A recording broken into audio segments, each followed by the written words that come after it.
It's like waiting for water to boil.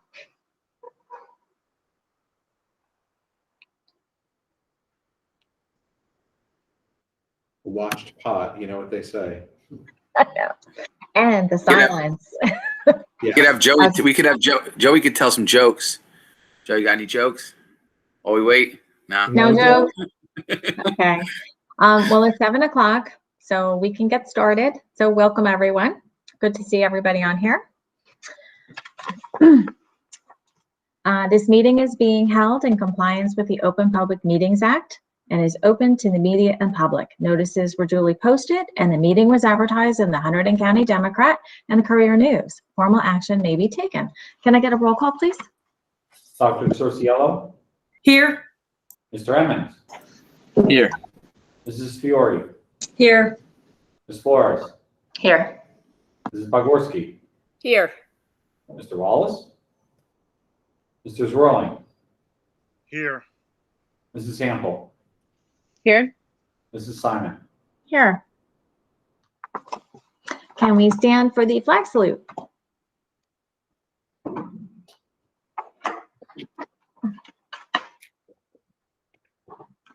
I pledge allegiance to the flag of the United States of America and to the republic for which it stands, one nation, under God, indivisible, with liberty and justice for all.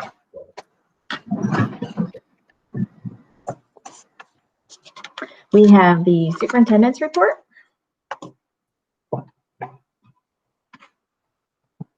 Thank you, Mrs. Simon. Tonight, to begin my superintendent's report, we recognize the accomplishments of our staff and our students from the Reddington Middle School Life Skills class.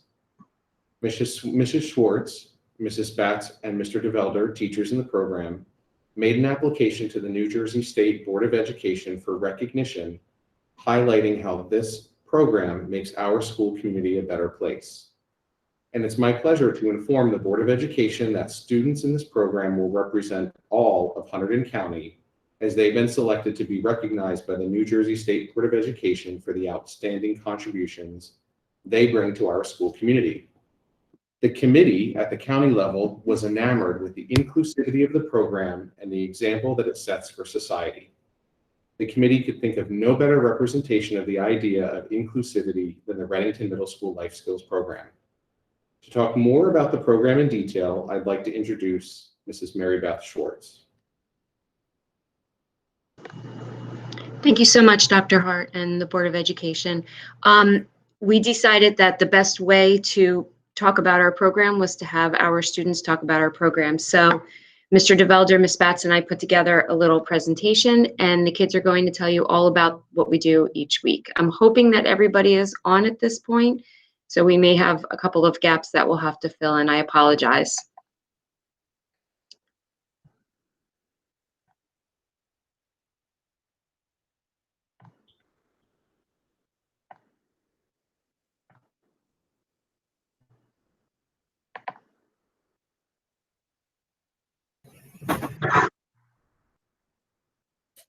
Oh, hold on, we're at the end, not the beginning, sorry. Okay, there we go.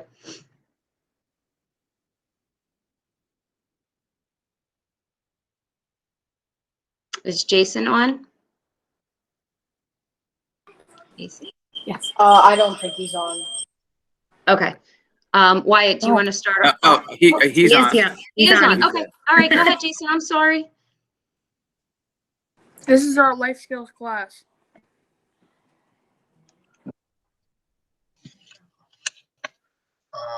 Every week, our class runs the breakfast cart. On Thursdays, we do different jobs to get ready. We bake, set up the sandwich tarts, and prepare sandwich and bagel bags.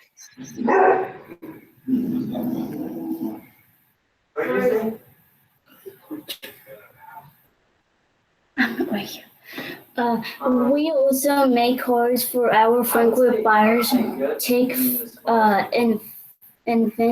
inventory, wash the fresh eggs, and set up the cash boxes. I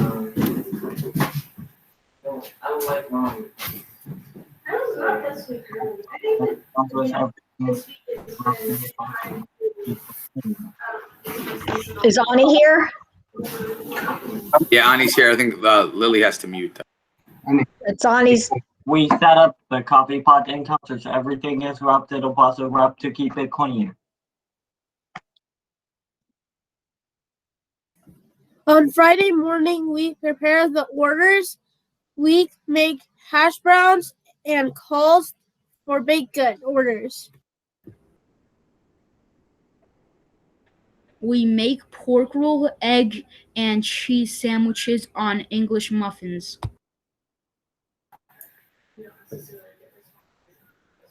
We tag the card and fill the offer. Orders. After everything is prepared, we split in two groups. One group goes out with the cart while the other delivers to the Board of Education. We explain the choices to our customers and use an iPad register app to find customers' totals and change. We carefully prepare the customers. Coffee orders work together to give customers the correct change.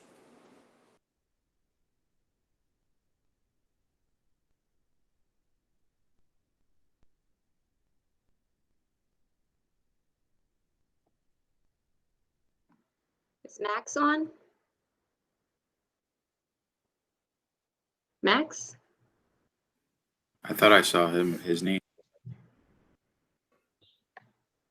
Here, can we have the slides back? There you go. Oh, we lost the slides. I'm sorry. Okay, go ahead. Finally, we clean up. We fill out the frequent buyer book, complete the deposit, wash and dry the dishes. Take worry.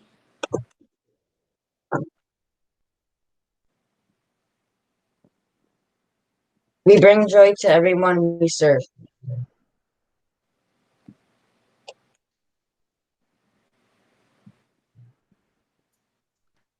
Excellent Nice job, guys. Good job, guys.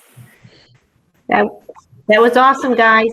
Yeah, awesome. Everybody did great. I loved it.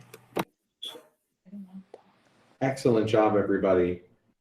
I look forward to every Friday when I get to see the students from the breakfast cart come over to the board office.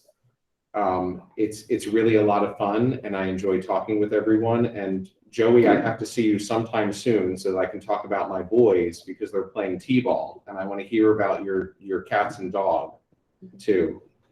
Mrs. Moffat, did you have anything you wanted to add to this presentation?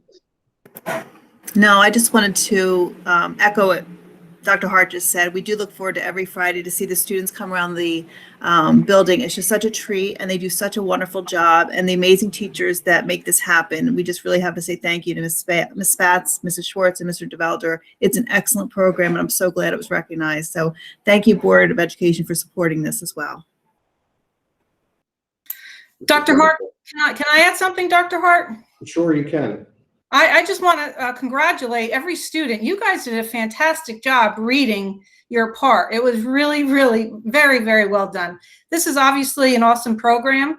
And one of your slides said you bring joy to people every time you see them. I want you to know you just brought joy to our Board of Ed meeting because this has truly been a joy seeing what you guys do. And how hard you obviously work. And I want to congratulate the teachers as well. You're doing a fantastic job and an awesome program. Thank you all very much. Keep up the great job, guys. Thank you. Thank you. Thank you. Thank you. Thank you so much for being here tonight. And thanks very much. Thanks very much, everybody. Thanks. We so appreciate you being here, and like Dr. Cielo said, we really appreciate you bringing joy to our Board of Education meeting and starting the night off right. We look forward to seeing you every Friday. Mrs. Schwartz, Mr. DeVelder, Mrs. Spatz, thank you so much for all of your work and working with these students. Miss Hawkins, Miss Hill, it's great to see you as well when you come over on Fridays too. I have to say, please keep us posted and let us know when you are going to be recognized at the state level Board of Education meeting. They haven't yet provided a date to me. I think they're supposed to provide a date, and you guys are all going to the state level Board of Education meeting for your recognition. And truly, the recognition is because you bring so much joy and inclusivity to our school community, and that was part of the criteria to be selected for this program. The other thing that was a highlight to the officials at the county office was the fact that they really like eggs and pork roll. So the next time the county is here for a meeting, I told them to expect breakfast. So I think you guys are going to have to cook breakfast next time the county office is here for a meeting. So thank you so much for coming tonight. We really appreciate it. You kept being here, and thank you so much for your hard work. Congratulations on this honor. Dr. Hart, before you leave, Yes. I'm Barbara Markowitz. This is my second child that I have in this program. I had Jeremiah with these three amazing, amazing teachers. I have met you just once briefly, and I'm sure you don't remember my story, but I adopted 4 of these children. 2 of them are in this program. The other 2 are in various schools in Reddington Township. Throughout my life, I've raised 3 other children by birth, and they all went to extremely fine private schools. I cannot tell you, I have never met such committed teachers in Mrs. Spatz, Mrs. Schwartz, and Mr. DeVelder. The dedication that they have and the aids that these children have, there's no reason to ever think that each and every one of them will not succeed. I really commend them. I cannot tell you enough about them, how I can reach out to them anytime, and many times have day or night with situations. So I really want to give a definite shout out to these teachers and these aides that are with these children every single day and truly make them the best that they can be. Thank you. That is so wonderful to hear. The praises for the educators. I mean, being on the board for a number of years, we see them, you know, all the time. Previous years, we were fortunate enough to be in person, and they brought the team in and they cooked for us, which was a wonderful experience. The Board of Ed is just so proud of all of you, and the accomplishment is just wonderful. And thank you for all of the teachers. It's just fabulous. I can't stress it enough. So thank you. Thank you, Mrs. Simon. Mrs. Markowitz, two things. One, of course I remember you. How could I forget? And number 2, thank you so much. And you have a perfect segue into the second part of my superintendent's report tonight, because this week is Staff Appreciation Week. And today, May 4th, is National Teacher Appreciation Day. And this day recognizes the dedicated educators across the country, especially those here in Reddington. Today, we celebrate not only our teachers, but all of the staff that work in our district to support our students and our community, as we saw tonight. As we've been saying over and over for the past 13 months, this has been an incredibly unusual and challenging year. During this time of uncertainty and unpredictability, the Reddington Township teachers and staff have provided a constant source of comfort and learning for the youth of our community. Our teachers have worked tirelessly to reinvent education as they knew it, reaching students at home and in school simultaneously. They've learned new teaching methods and technology platforms to be able to support our students, and they have leaned on each other for support and guidance.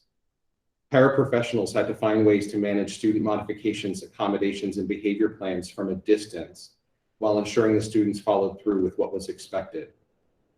Our child study team redesigned services in this virtual environment to meet the needs of our population of students with special needs. School nurses have spent countless hours ensuring the safety of our schools by contact tracing all of the positive COVID-19 cases in our district.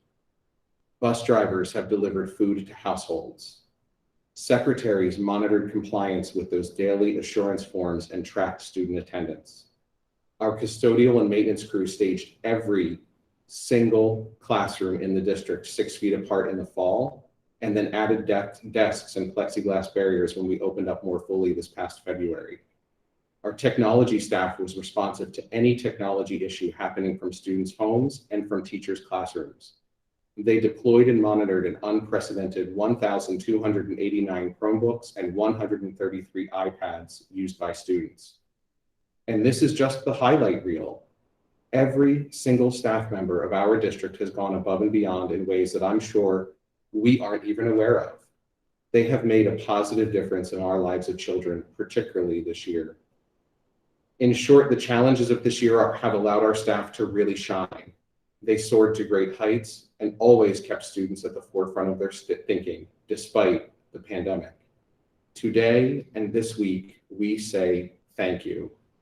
As William Butler Yeats said, education is not the filling of a pail, but the lighting of a fire. To all of our staff who have lit the fire in a young person, thank you. Your influence will be felt for years to come, and have a very happy Staff Appreciation Week, and know how much we appreciate you and all of the work that you do each and every day. So thank you so much. And on behalf of the administration, the Board of Education, we have a special resolution on the agenda tonight recognizing all of the efforts of our staff. So thank you so much, everybody, for all that you've done this year. To all of the staff here in Reddington Township and teachers and educators nationwide. Thank you so much. Really appreciate it.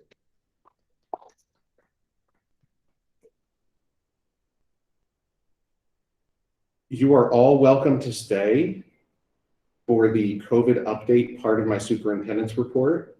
I will not be offended if you choose to leave, but boys and girls, thank you so much for being here.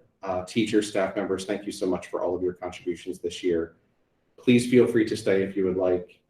And thank you so much on this Teacher Appreciation Day and Teacher Appreciation Week. Have a great night, everybody, and I'm going to share my screen in just a moment. Bye, everybody. Say goodbye.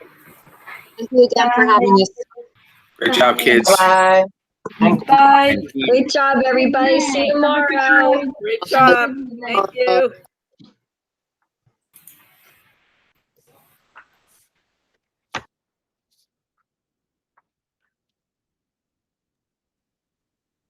Bye, everyone. Have a great night.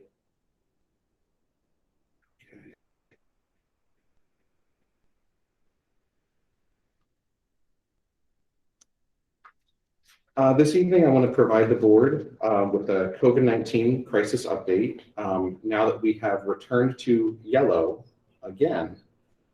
So tonight, our talking points will be around our current attendance numbers. We'll review our full journey to reopening more fully, and we will talk about the metrics that we've used so far and the metrics that we continue to monitor as we continue to manage as much as we possibly can, educating students amid a global pandemic.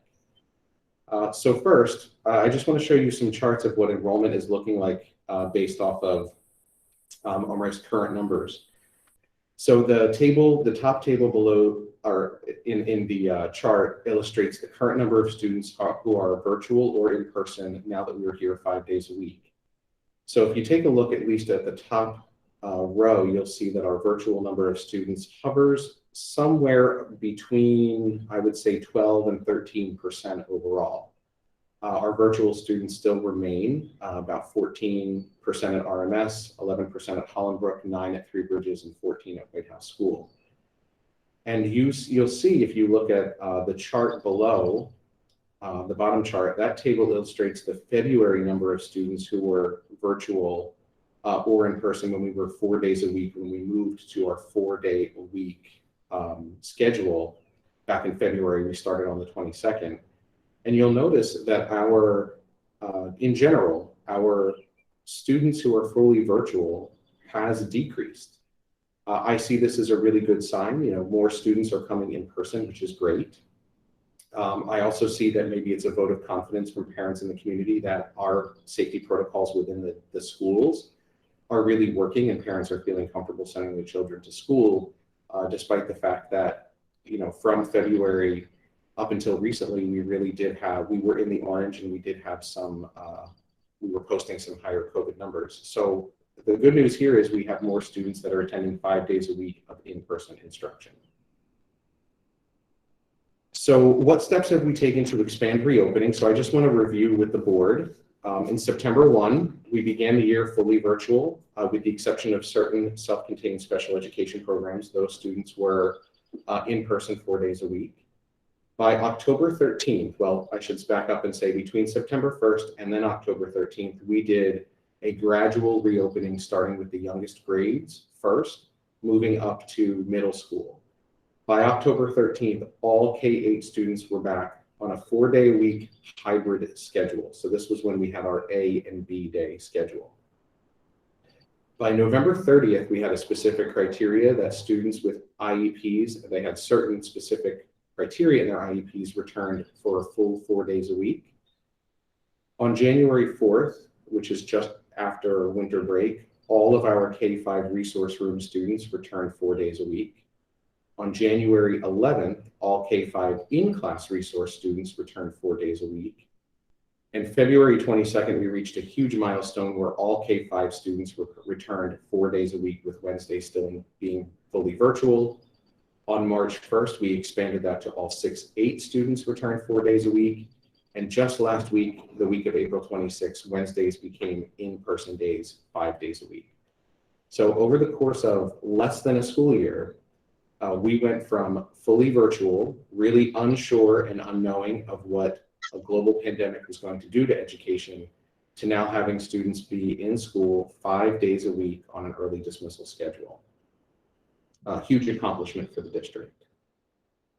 We have returned it to yellow once again, partially through March, and through April, we were in the orange on the activity report, which I'll review in a moment. And we said that in order to expand further, we wanted to see us return to yellow from orange. Well, this occurred with our April 17th activity report and has remained very positive since then.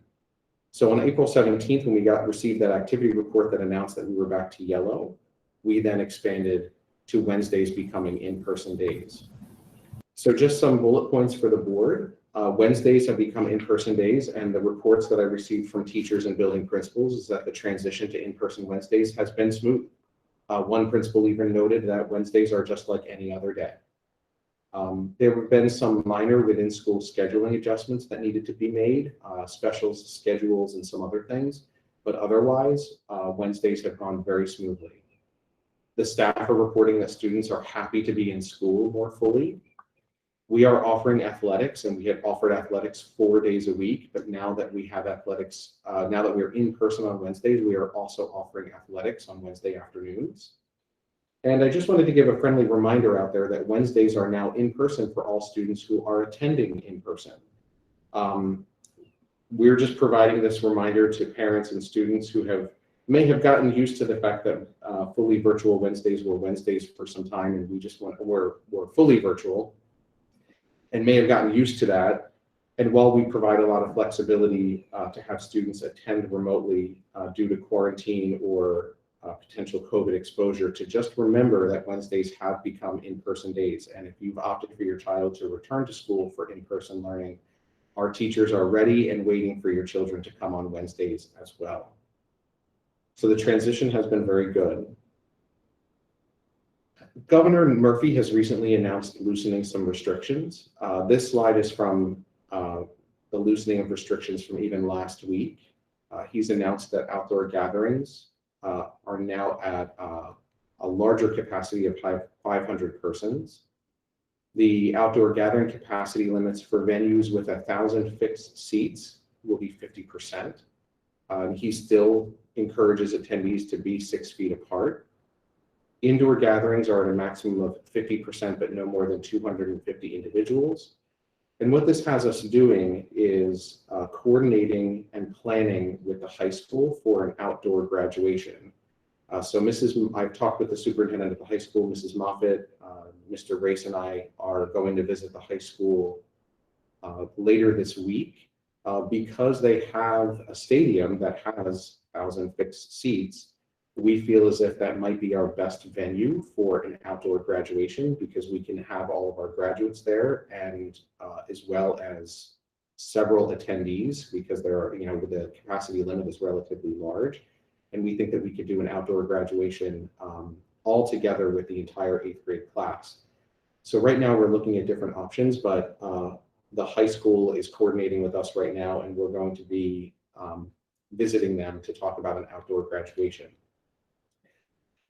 My only concern with an outdoor graduation is rain. I know we prefer to have graduation indoors. Outdoor graduation does present an issue with rain, so we are looking at a graduation on June 17th with a rain date on June 18th right now. So Mrs. Moffett and I will be putting out that information once we meet with the high school and kind of work out logistics.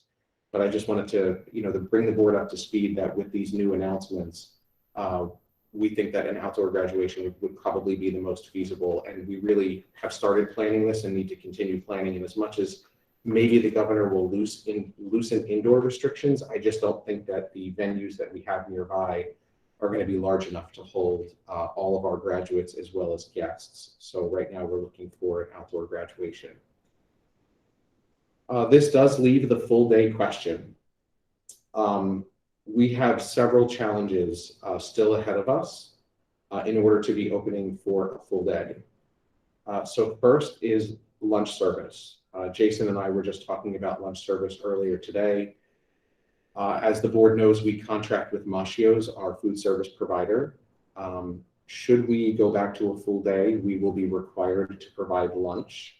Some sort of lunch. It doesn't have to be a hot lunch to the extent that we've served in the past, but the lunch service does require that we have a cafeteria supervisor in every building and at least one assistant in every building and an RMS 2 assistants. Because of the pandemic, companies like Mascios no longer have those employees at their disposal relatively easily. They would be looking to hire, which is no easy task right now in this climate. So lunch service and having the requisite number of employees to provide lunch adequately to our students remains a significant obstacle. Jason, was there anything else about lunch service that you think we should touch upon? No, I'll just highlight that the board has been, committee level, has been actively planning for cafeteria lunch service in person, with various options being considered at the beginning of the school year, and has been reviewing those since September. And we've been actively trying to help Mascios attract new staff to allow for our cafeterias to reopen. So there's plans in place if we decide to move in that direction and we're able to secure enough staff, if the board and administration so deem, to move forward. Yeah. So lunch service does remain a significant issue, but we are making plans in regard to lunch service really for the fall, as Jason said, and that's really, it's taking the early planning right now too, to make sure that we are prepared for September and full day lunch service. Cafeterias and eating is something that requires us to remove our masks. So in order to provide the safest environment, social distancing in cafeterias and classrooms where lunch may be served is the optimal environment. Even in the governor's announcement yesterday, yes, he's allowing restaurants to open to whatever capacity they deem appropriate, but he's also saying that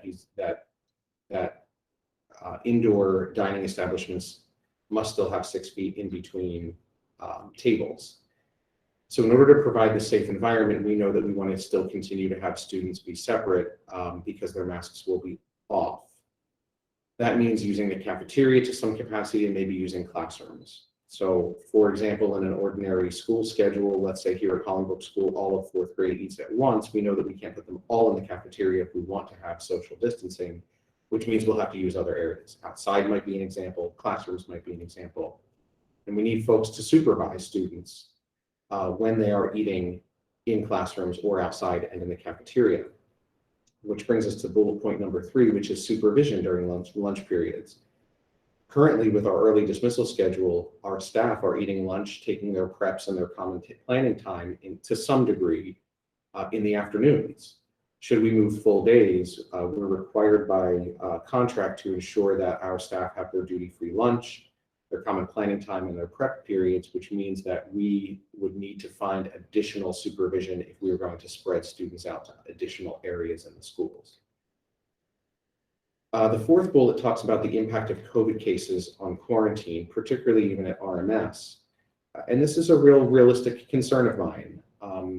When we have a COVID case, let's say at RMS, for example, because students are rotating between 4 periods, they're riding the bus, maybe they're doing athletics, there's a chance that close contact could occur between a positive COVID-19 case and maybe anywhere from 10 to 15 or even 20 other students that may require them to quarantine.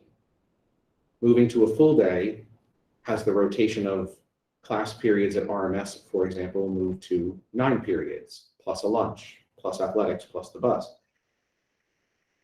I would really hate to see a positive COVID-19 case, one potentially, or cases, require the majority of the school to either be quarantined, require 8th grade students to be quarantined during graduation or end of the year activities. So I remain concerned that, should we open full day, perhaps quarantine will be a significant issue should we have positive cases. I also think about our fully virtual students who are benefiting significantly from the afternoon time to do office hours with their teachers, catch up on work, and have some one-on-one time with either a teacher or a paraprofessional. That time is important for those virtual students. And then finally, our plans include waiting for green. When I presented back in January, we talked about the possibility of opening up for full day if and when the activity report moved to green. We're yellow right now. The numbers are looking good, which is a sign that we're moving in the right direction. I just don't know if we'll move to green with enough time that's going to make it significantly worth overcoming all of these obstacles to do some full day toward the end of the year. As much as I would like to, I do question the timing of the green on the activity report. So at this point in the school year, and to summarize really, our teachers, our building principals are really planning end of the year events and closing out the current school year. And we're also prepping for our return to normal in September. And this requires us to do this cost benefit analysis in regard to time and the resources spent on solving all of these challenges that I just listed versus planning for the end of the year, closing out the school year, and then even planning for a hopefully normal operation in September. I believe that it's unlikely that we'll move to green before June, although I can't predict the future. I wish I had a crystal ball. I don't know. And even if we do, it simply may be too late for us to overcome all of these challenges as much as we're planning and preparing, and we are making attempts to work with our Macio's food service, and the principals are developing schedules, and we're trying to find additional supervision. I simply don't know if we'll be able to do it. So these challenges are significant, and the timing, if the activity report does go green, and I don't know if or when that will happen, may present some serious obstacles where it just may not be a possibility for this year. And I wanted to update the board on my thinking and some of these obstacles when it comes to full day. And I want to just provide some reminders on these metrics. This has been a slow, deliberate expansion process. We'll use this time in yellow to evaluate our efforts, collect data, and make adjustments for student and staff safety. And like I said in the previous slides, the timeline for any next phases of reopening are yet to be determined. This year, full day, there are some obstacles. September, my hope is that we're back to normal operations. Even the governor announced return to school as normal as possible by September, barring, I think he even used the term, the world going sideways or something like that. He anticipates that we'll be back to normal in September. And I just want to show the Board of Education to the public. This is the activity report from just last week, April 24th. It displays COVID activity by region. Our region has remained yellow. So the previous 2 weeks, our region was the only one in yellow.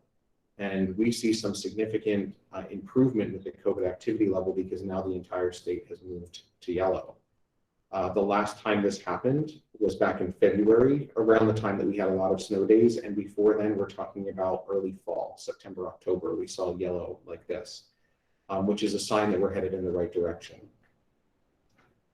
So I just want to open it up to the Board of Education if there are any questions. This is Julie. Yes, thank you, Dr. Hart, for the update, and kudos on everything that the district has done to get to the point of 5 days of being in person. Did just want to get a better understanding, if you could speak a bit more about the basis of the requirement to provide food services if we're open full day. Is that driven by the contract with the food vendor? I'll have Jason talk a little bit about the contract, but what I do know is because we are a public school district and we operate here with students who have free and reduced lunch, that we are obligated to provide some sort of food service because we do have students that receive free and reduced lunch. So we are unable to require all students to bring a bagged lunch, for example. We have to provide some sort of services. Okay, my understanding is that population that you referenced, that the need is being met currently. So moving into the next school year, I agree with what you're saying. For this school year, it's probably not feasible given that we're in May. But from an employment standpoint, it's not inconceivable that the food vendor could still be sitting on these job vacancies come September. So I do recommend some contingency planning be done in advance for the next school year to try to overcome those challenges. Yeah, certainly. We have also, in our community news, we've put out advertisements that Machio's, our food service vendor, should they get the contract for next year, because we are under, their contract has expired after this year, that we are advertising for them in our community news if anybody is interested in being part of their team. So that is one thing that we are doing. Jason informed me earlier today that there is some considerable discussion that will happen at the next Finance and Facilities Committee meeting about contingency planning and ensuring that this does not become an obstacle for September. Okay. We begin normal operations, and I'm sure we'll have various plans and discussions revolving around such plans. Thank you. Yep. Was there anything I missed, Jason, in regard to food service that we should add? No, we've actively discussed the programs and several options at committee level previously, and I think the need to revisit them for the upcoming school year is warranted later this week. Okay. Any other questions from the Board of Ed? Thank you so much, Mrs. Simon. That concludes my superintendent report. Great, thank you so much. You're welcome. We are now open to the public. This would be anything on the agenda. Are there any questions from the public? There were a lot of comments for the kids and the staff. Beth, do you want to take a look? It looks like from Laura Vogel. Yeah, sorry, I didn't have my the chat window open. Okay, so you don't want me to read the acknowledgements for the students, right? Just to get on to the questions for the agenda. Yeah, I would start with. Okay, I see Laura. Okay, perfect. Okay, given the lunch service staffing challenges, can we prioritize K-3 schools and open full day as staffing is available versus waiting until all schools are staffed? I think that's certainly a consideration. It's definitely a consideration. It may not solve all of the staffing options, considering the number of employees that our food service vendor has currently, as well as the supervision concerns regarding supervising students during lunch times in the K-3 schools as well. We can certainly prioritize them. It may not very well eliminate those issues. Mascios currently has employed 2 or 3 employees for our district right now. We need, for the 2 K-3 schools, at least 4. We also need additional staff to be able to supervise students in various locations during lunch. So it's certainly a consideration. It's not that we're not planning or attempting, right? If you ask the building principals, they've been instructed to start developing contingency plans should we open this spring. But we are running into some challenges.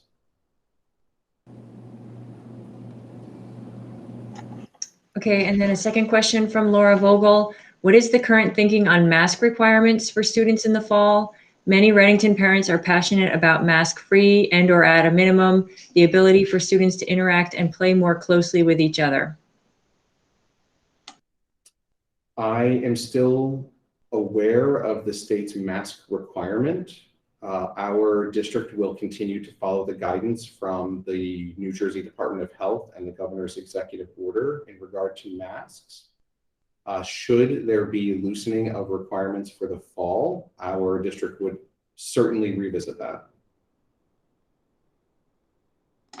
Okay, and then a question from Becky Zenz. When will you communicate full days are going to happen in the fall? Parents will need to plan for alternatives, if not full day by then. I would be comfortable saying that I would anticipate I would anticipate that we'll have full days in the fall. That's the intent of our planning as of right now. I will communicate as soon as possible regarding returning to full days for September. But I would be comfortable saying that I anticipate that will happen unless something unexpected in regard to the virus does come up. So this is Becky as a follow-up. So food service won't be a potential to not go into full days in the fall. You'll have alternatives worked out and or a different contract if Macchios can't meet their requirements for staffing. Yeah, so in my report, we will be later this week, I think on Friday, there's a meeting of the Finance and Facilities Committee of the Board of Education.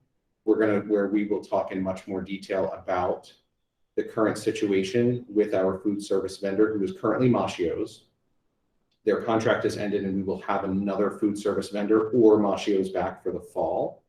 And it is our intent to have some considerable discussion in our Finance Facilities Committee meeting this Friday and develop those contingency plans so that we don't encounter some of these same issues for the fall.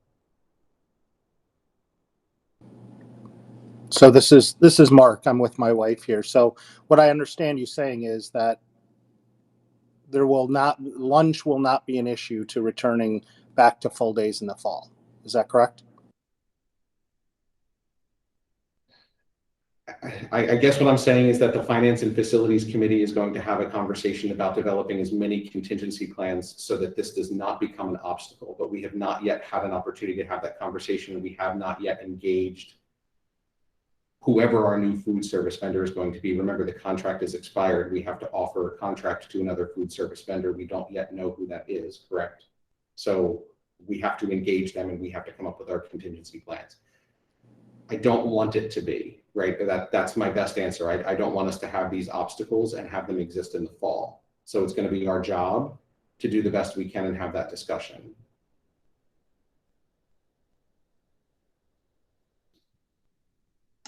Okay, and then we just had another question come up in the chat from Jennifer Wolf. I urge the board to consider reopening the elementary schools K-3 full-time effective May 17th. The cafeteria staffing should not be a reason not to open. We've been aware of these staffing challenges for a year. Let us as parents know how we can help. There are many additional alternatives for recruiting, including utilizing job posting boards such as Indeed.com and Facebook, etc.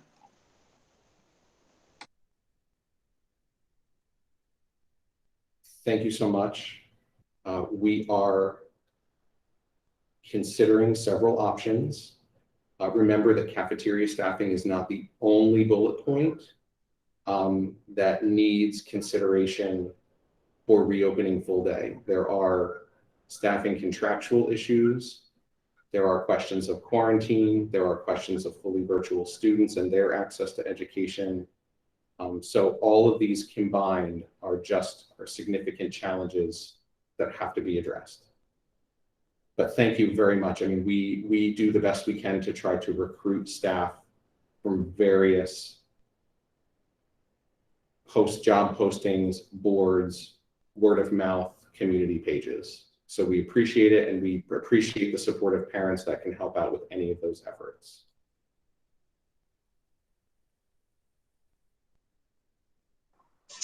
Are there any other questions before we move on through the agenda?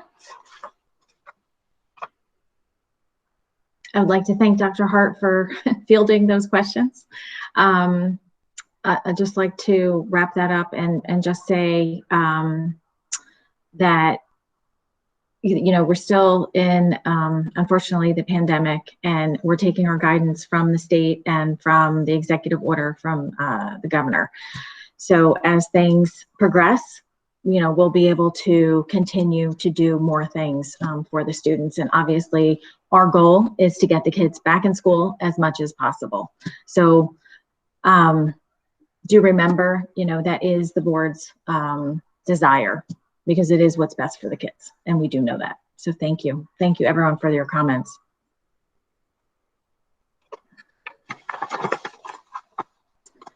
Let's see.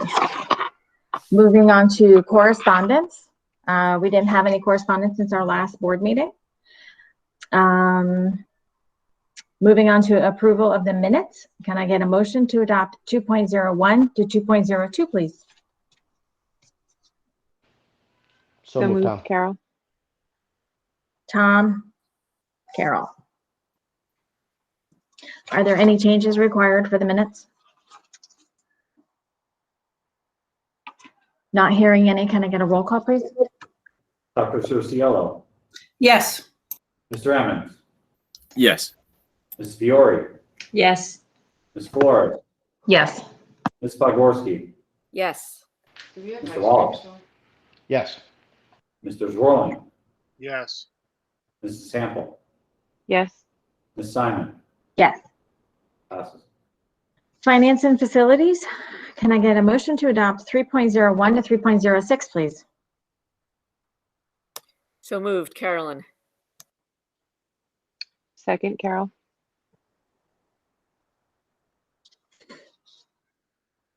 We do not have a report. Are there any questions on the agenda items?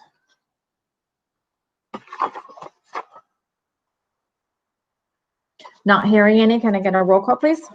Dr. Cerciello. Yes. Mr. Emmons. Yes. Ms. Fiore. Yes. Mrs. Flores. Yes. Mrs. Pogorski. Yes. Mr. Wallace. Yes. Mr. Zwirling. Yes. Ms. Sample. Yes. Ms. Simon. Yes. Passes. Education technology. Can I get a motion to adopt 4.01 to 4.05, please? So moved, Carolyn. Second, Carol.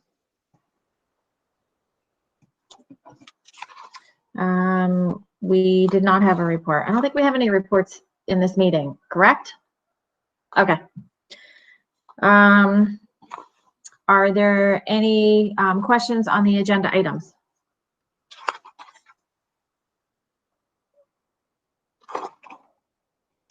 Not hearing any. Can I get a roll call, please? Dr. Cerciello. Yes. Mr. Emmons. Yes. Ms. Fiore. Yes. Mrs. Flores. Yes. Mrs. Pogorski. Yes. Mr. Wallace. Yes. Mr. Zwirling. Yes. Mrs. Sample. Yes. Ms. Simon. Yes. Passes. Personnel. Can I get a motion to adopt 5.01 to 5.17, please? So moved, Carolyn. Second, Tom. Are there any questions on the agenda items?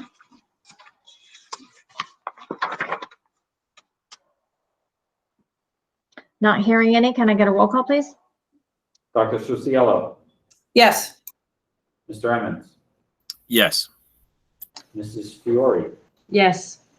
Ms. Flores, Yes. Ms. Bogorski, Yes. Mr. Wallace, Yes.